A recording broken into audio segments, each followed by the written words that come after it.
చూపించారు. నెక్స్ట్ ఏం చేసి చూపించబోతున్నారు? వెజిటేబుల్ కాకర అండి.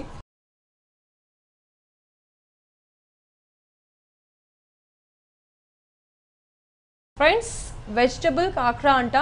సో మీకు నేర్చుకోవాలని ఉంది కదా, మరి దీనికి కావాల్సిన ఇంగ్రీడియంట్స్ ఏంటో అడిగి తెలుసుకుందాం. మరి వెజిటబుల్ కాకరకి కావాల్సిన ఇంగ్రీడియంట్స్ ఏంటో చెప్తారా? ఓకే అండి. Carrot, ginger, garlic, capsicum, onion, కొత్తిమీర, మైదా, కార్న్ఫ్లోర్, చిల్లీ పౌడర్. సో మరి వెజ్ కాకరకి కావాల్సిన ఇంగ్రీడియంట్స్ ఏంటో చెప్పేశారు కాబట్టి మరి ఎలా తయారు చేసుకోవాలి ఏంటి ఆ ప్రాసెస్ కూడా స్టార్ట్ చేసేద్దామా? ఓకే అండి. స్టవ్ వెలిగించుకుందాం. ఓకే. మనకి వెజిటేబుల్ స్టఫింగ్ ఏదైనా సరే డైరెక్ట్గా మనం పచ్చి దాటిని కలిపేసుకుంటాం. దీనికి అలా కాదండి, మనం దీన్ని కొద్దిగా ఫ్రై చేసుకొని ప్రాసెస్ మొత్తం దీనిలో చేసుకొని తర్వాతనే ఆ రోల్ అనేది చేసుకుందాం. ఇది మనం ఫ్రై అయ్యే లోపల దీనికి మనకి కాకర అన్నాం కాబట్టి దీనికి మనం మైదా. కాకర అంటే ఏంటి? కాకర అంటే మీకు చేసిన తర్వాత దానికి చూసిన తర్వాత దీన్ని నిజంగానే కాకర అని చెప్పినది. ఏదైనా సరే మనకి క్రిప్సీగా వస్తుంది, ఐటమ్ కూడా మనకి స్టఫ్ చేసి వస్తుంది కాబట్టి బాగుంటుంది. ఒకసారి సరే అండి, ఆయిల్ కడాయి వేడైంది, మనం దీనిలో కొద్దిగా ఆయిల్ వేసుకుందాం. ఓకే. సో ఎస్ పండు గారు, మొత్తానికి ఇప్పుడు మన వెజ్ కాకర అంటే ఇది స్టార్టరా? అవునండి, స్టార్టరు. ఇప్పుడు మనం దీనిలో కొద్దిగా ఆనియన్, జింజర్, గార్లిక్ వేసుకుందాము. ఓకే. కొద్దిగా గార్లిక్. ఓకే. తర్వాత ఆనియన్. ఓకే. తర్వాత ginger.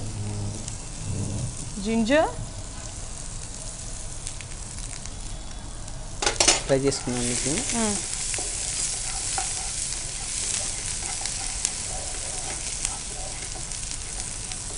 So onion, garlic and అలాగే జింజర్ మనం దీంట్లో ప్రెసెంట్గా చేస్తున్నాం. అంటే ఇవి బ్రౌన్ కలర్ రావాలా? అవునండి, కొద్దిగా పచ్చివాసన అంతా పోయింది అంటే దీనిలో ఉన్న వాటర్ అంతా ఫ్రై అయితే సరిపోతుంది. ఓకే. దీనిలో మనం క్యాప్సికమ్ యాడ్ చేసుకున్నాం. క్యాప్సికమ్ యాడ్ చేసేసుకుందాము. సో మొత్తం యాడ్ చేసేనా? మొత్తం వేసేసుకున్నాను.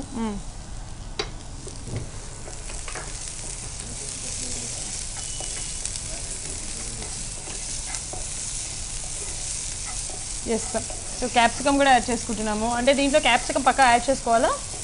వెజిటేబుల్లో మనం రెగ్యులర్గా వెజిటేబుల్ కాకుండా ఇలాంటి వెజిటేబుల్ మనం దీనిలో స్పైసీనెస్ కోసం గ్రీన్ చిల్లీ అట్లాంటివి కాకుండా సిమ్లాలో దీనిలో కొద్దిగా లైట్గా స్పైసీనెస్ ఉంటుంది కాబట్టి గ్రీన్ చిల్లీ అట్లాంటి కొద్దిగా మిర్చి పౌడర్ వేసుకుంటే సరిపోతుంది, అవాయిడ్ చేసుకొని. ఓకే. సో రెగ్యులర్గా కాకుండా ఇది వేసుకుంటే బాగుంటుంది. క్యారెట్ యాడ్ చేసుకున్నాను దీనిలో. క్యారెట్ కూడా యాడ్ చేస్తున్నాం. మొత్తం వేసేసాను. సరే, క్యారెట్ ఇంత చిన్నగా తరిగినందుకు చెప్పుకోవాలి, నిజంగా గ్రేట్. దీంట్లో అయితే చిన్న చిన్న పీసెస్గానే తరుక్కోవాలి కదా, పెద్ద పీసెస్గా బాగోదు కదా. ఈ టైప్లో తరుక్కున్నా సరిపోతుందండి. మనకి ఇలా నైస్ చాప్ కటింగ్ రాకపోతే కనుక మనం గ్రేట్ చేసుకొని ఆ వాటర్ అనేది తీసేసి యాడ్ చేసుకుంటే సరిపోతుంది. ఓకే.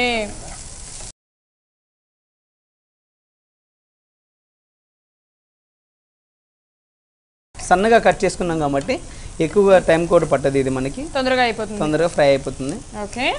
సో మంచిగా అలా మిక్స్ చేసుకుంటూ టాస్ చేస్తూ ఉండాలా? అవునండి, ఫ్రై అయిపోయింది. ఇది కొద్దిగా సాల్ట్ యాడ్ చేసుకుందాం దీనిలో. సాల్ట్. ఓకే. కొద్ది చిల్లీ పౌడర్ని. చిల్లీ పౌడర్ అంటే ఇప్పుడు మనం ఇదంతా ఏం ప్రిపేర్ చేస్తున్నా? స్టఫ్ కోసం మనం ప్రిపేర్ చేస్తున్నామా ఇదంతా? అవునండి. ఓకే. అలాగే కారం కూడా వేసుకున్నాం. దీంట్లో ఎక్కువ మసాలాస్ కూడా మనం ఏం యూజ్ చేయట్లేదు, అంతే కదా? అవునండి. ఓకే. దీనిలో మనం కొద్దిగా కాజు యాడ్ చేసుకుందాం. కాజు యాడ్ చేసుకుందాం. మొత్తం వేసేయండి. కాజూస్ కూడా మంచిగా యాడ్ చేసుకుందాం. దీంట్లో వేస్తే మనకి మంచిగా కాజూస్ కూడా ఫ్రై అవుతాయి కదా. మనకి కాజు ఇలా కాకపోయినా సరే ఇలా అయితే మనకి ఆ కాజు మంచిగా మసాలా పడతాయి, పచ్చిగా ఉంటుంది కాబట్టి ఎక్కువగా క్రిప్సీనెస్ కాకుండా సాఫ్ట్గా ఉంటుందండి. మనం ఐటమ్ చేసేటప్పుడు ఆయిల్లో ఫ్రై చేస్తాం కాబట్టి అప్పుడు ఈ కాజు కూడా ఫ్రై అయ్యి ఐటమ్ అనేది కాజు ఎక్కువ మాడిపోకుండా ఉంటుంది. ఓకే. ఓకే అండి. దీనిలో మనం కొద్దిగా మైదా, కొద్దిగా కార్న్ఫ్లోర్ యాడ్ చేసుకున్నాం. ఓకే. స్పూన్ మైదా. ఓకే. అంటే బాగా ఎక్కువగా వేసుకోవాలా లేకపోతే ఏంటి ఎలా? మనకి ఆయిల్ వేసినప్పుడు దీనికి మొత్తం ఆయిల్ పట్టుకోండి, ఈ కోటింగ్ అనేది అట్లా పట్టుకుంటే సరిపోతుంది. ఓకే. ఓకే. జస్ట్ అలా మిక్స్ చేసుకుంటే సరిపోతుంది. సో మైదా కార్న్ఫ్లోర్ అంటే రెండు సమానంగా వేసుకున్నామా? మైదా కార్న్ఫ్లోర్ సమానంగా వేసుకున్నాం. చక్కగా మైదా కార్న్ఫ్లోర్ వేసుకున్నాము. ఇప్పుడు మనం ఆల్మోస్ట్ అంటే మొత్తం అయిపోయినట్టే ఆ స్టఫ్ ప్రిపేర్ చేసుకునేదంతా కదా. అవునండి. ఇది కొద్దిగా చల్లగైన తర్వాత మనకి దీనిలో ఉన్న మన క్యాప్సికంలో ఉన్న వాటర్ మొత్తం కూడా వచ్చేసింది అంటే ఆ మసాలాకి అంతా పట్టుకొని కొద్దిగా మనం బాల్స్ చేసుకున్నప్పుడు సరిపోతుంది. ఓకే. సో ఆఫ్ కోర్స్ మనం పొడి పొడిగా ఉంటే కరెక్ట్ గా రాదు కాబట్టి మీరు అన్నట్టుగా మసాలా క్యాప్సికమ్ లో ఉండే వాటర్ బయటకు చక్కగా బాల్స్ చేసుకున్నప్పుడు కూడా కరెక్ట్ గా ఉంటుంది స్టిక్ గా. ఇది పక్కన పెట్టేసుకుందాం మనం. దీనికి మనకి స్టఫ్ దేనిలో చేస్తామో ఆ ఆట అనేది కలుపుకుందాం మనం దానికి మసాలా. ఓకే. నేను ముందుగానే కలిపి పెట్టానండి.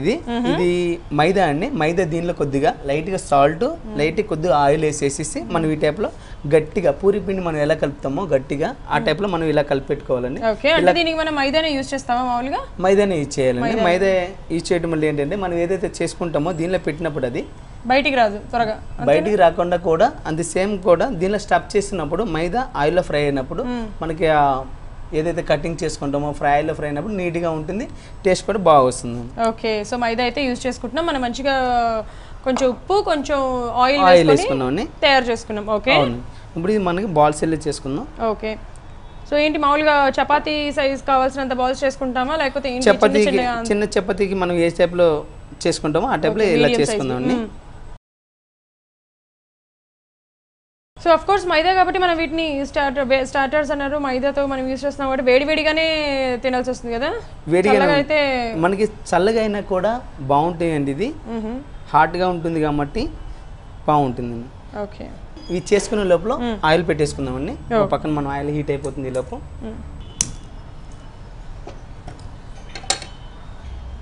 ఆయిల్ పోసేసుకుందాం. ఓకే. ఈ లోపు మనం ప్రిపేర్ చేసేసుకుందామండి. ఇలా చపాతీలు మనం ఏ టైప్లో అయితే చేసుకుంటామో అదే టైప్లో అదే సైజులో చేసుకుందాం. ఓకే.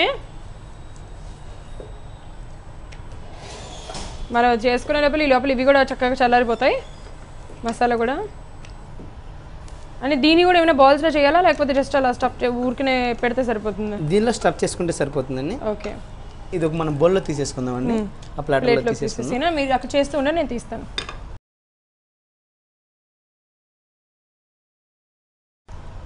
సో మధ్యకి మడిచి దాని తర్వాత ఈ టైప్లో మనం కట్ చేసుకున్నాం. మళ్ళీ మధ్యలో కట్ చేయాలా? అవును. ఈ టైప్లో కట్ చేసుకుని వీటిని ఇలా మనం ట్రయాంగిల్లో మొత్తం కట్ కాకుండా ఇలా పైన సైడ్లో కట్ చేసుకున్నాం. Okay okay okay okay. అంటే కట్ అయిపోయేలాగా మరీ గట్టిగా కాకుండా జస్ట్ అలాగా. అవునండి. బయటకు కనిపించేలాగా ఉంటే సరిపోతుంది. సో దట్ మనకి ఆయిల్ కూడా వేడివేడి ఆయిల్ కూడా మసాలాలోకి పట్టి మంచిగా ఫ్రై అవుతుంది లోపలంతా కూడా. ఫ్రై అవుతుందండి. ఇప్పుడు మనం దీన్ని దానిలో స్టఫ్ చేసుకున్నాం.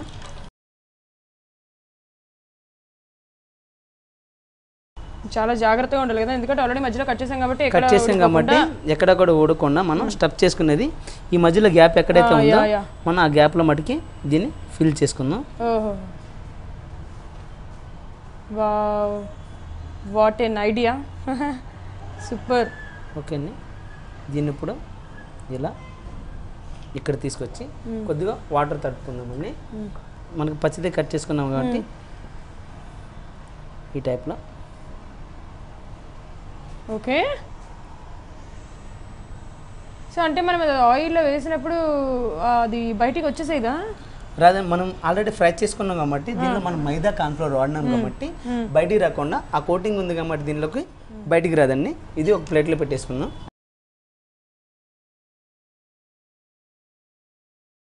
అంటే ఇలా పైన ఏమి ఇలా మూయక్కర్లేదా? మనం మూయక్కర్లేదండి. మనం కట్ చేసుకునే మొత్తం కూడా ఆయిల్ ఫ్రై అయినప్పుడు మొత్తం విడిగా అయిపోతాయి.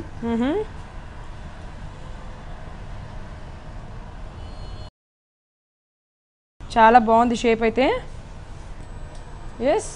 సో చక్కగా అలా చేసేసుకొని మనం ప్లేట్లోకి తీసేసుకుందాం. ఈ లోపల నేను ఒక్కొక్కటి వేసేసేయండి జాగ్రత్తగా. ఎస్.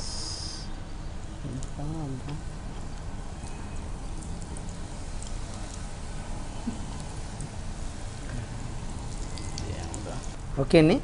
మనం ఆయిల్ పెట్టి చాలాసేపు అవుతుంది కాబట్టి కొద్దిగా మనకి ఆయిల్ హీట్ ఎక్కువ అయిపోయింది. యాక్చువల్గా సిమ్లో వేసుకుంటే కరెక్ట్గా ఫ్రై అవుతాయి.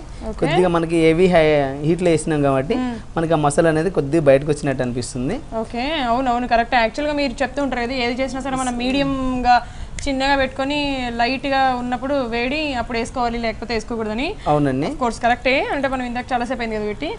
ఎనీవే ఇప్పుడు ఇది అయిపోయినట్టే కదా ఆల్మోస్ట్ అయిపోయినాయండి. జస్ట్ మనకి మసాలా ఏదైతే ఫ్రై చేసుకున్నాం కాబట్టి మసాలా ఆల్రెడీ ఆల్మోస్ట్ ఫ్రై అయిపోయింది కాబట్టి జస్ట్ మనకి దీనిలో పైన ఏదైతే మనం రోల్ పత్తా చేసుకున్నామో అది ఒకటి ఫ్రై అయితే సరిపోతుంది. మనకి అది కూడా మంచిగా ఫ్రై అయిపోయింది. ఈ టైప్లో మనకు బ్రౌన్ కలర్ వస్తే సరిపోతుందండి. ప్లేట్లో తీసేసుకుందాం ఇది.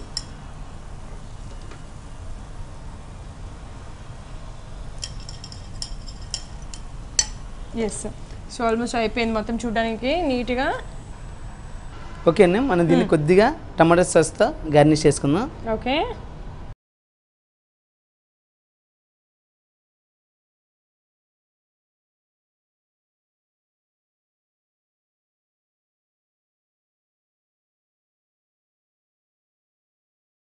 వావ్, అసలు టొమాటో సాస్తో ఇలా కూడా గార్నిష్ చేసుకోవచ్చు అని చెప్పి చూపిస్తున్నారు. హ్యాపీగా నేర్చుకోండి ఫ్రెండ్స్. దీనిలో మనకి టమాటో సాస్తో తిన్నా చిల్లీ సాస్తో తిన్నా బాగుంటుంది కాబట్టి టమాటో సాస్ మనం మైదా వాడినాం కాబట్టి టమాటో సాస్తో బాగుంటుంది కాబట్టి ఈ టైప్లో టమాటో సాస్తో మనం గార్నిష్ చేసేసుకుందాం. ఇప్పుడు ఇవి ఇందులో పెట్టేసుకుందాం అండి.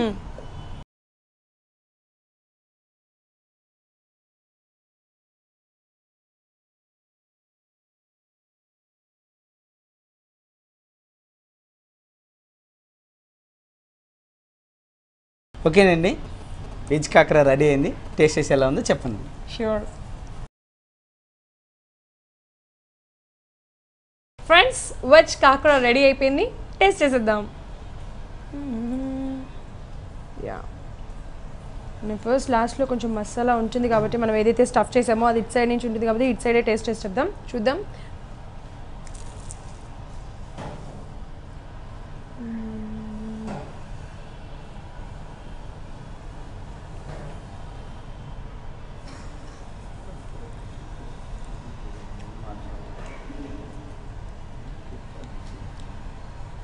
యాక్చువల్లీ అసలు నోట్లో పెట్టుకుంటే అలా వెళ్ళిపోతుంది, కరిగిపోతుంది. చాలా బాగుంది, టేస్ట్ అద్భుతంగా ఉంది. మంచిగా పైన క్రిస్పీగా లోపల టేస్టీగా అద్దిరిపోయింది, మాల్గా లేదు.